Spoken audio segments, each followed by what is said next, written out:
Today in Toronto, a sunny sky, a stabbing arrest in the East End, a fatal crash in Brampton with impaired charges, police swatting down yet another World Cup drone, a maze of highway closures, and an urgent plea to help save a 10-year-old girl.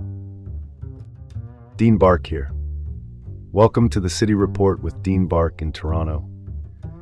Quick weather check from Environment Canada, sunny and 28 degrees today, cooling to 17 tonight with sunset at 9:03 p.m.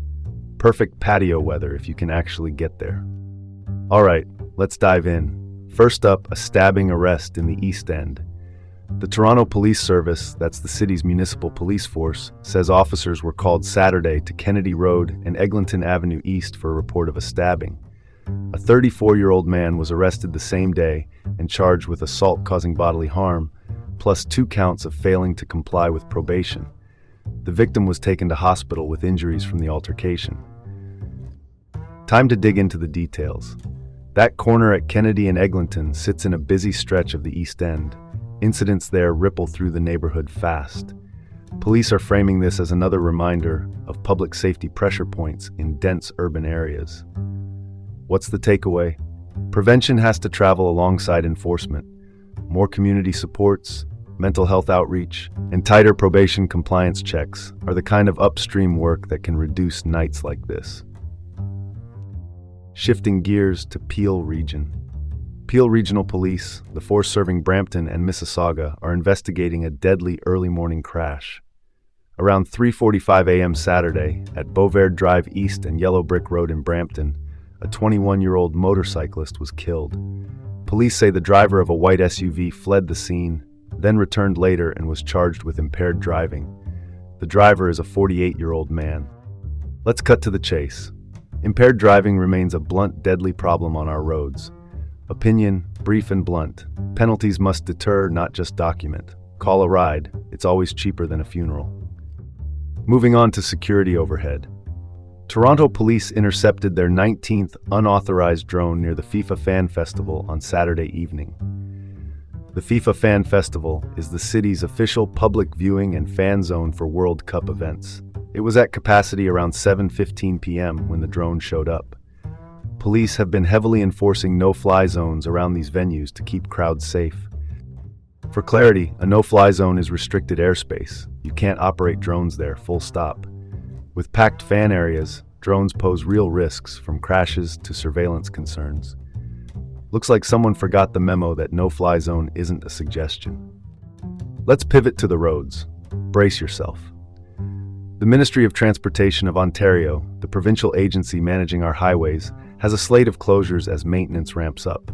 Multiple major routes are affected. Highways 400, 401, 404, 409, 427, and the Queen Elizabeth Way. Some of these are nightly, some intermittent, and a few will stretch into September. Here's the quick rundown. Nightly closures on the QEW toward Fort Erie started back on June 16th. Nightly northbound closures on Highway 404 began June 21st.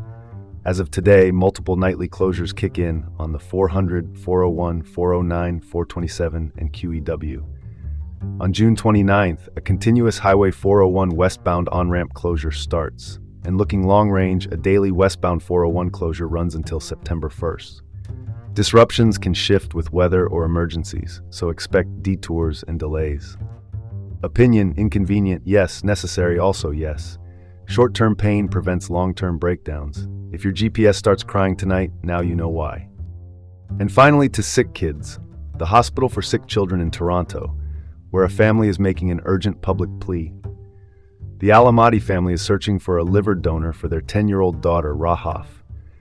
She has progressive familial intrahepatic cholestasis type 3, a rare genetic liver disorder that blocks normal bile flow and can lead to liver failure. Doctors say she needs a transplant. The family members were not a match, so they're asking for a type O donor. Context matters here. The family fled Aleppo, Syria. They lived in Halifax in 2022 as refugees and are now in Toronto. They have already endured the loss of one daughter to liver failure. That's the story right there, and it's heartbreaking. Opinion brief.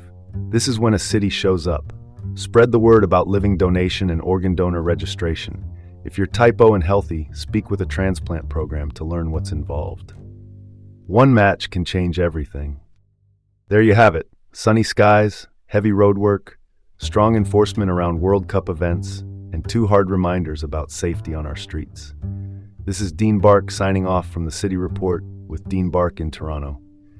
Have a great day and join us again tomorrow.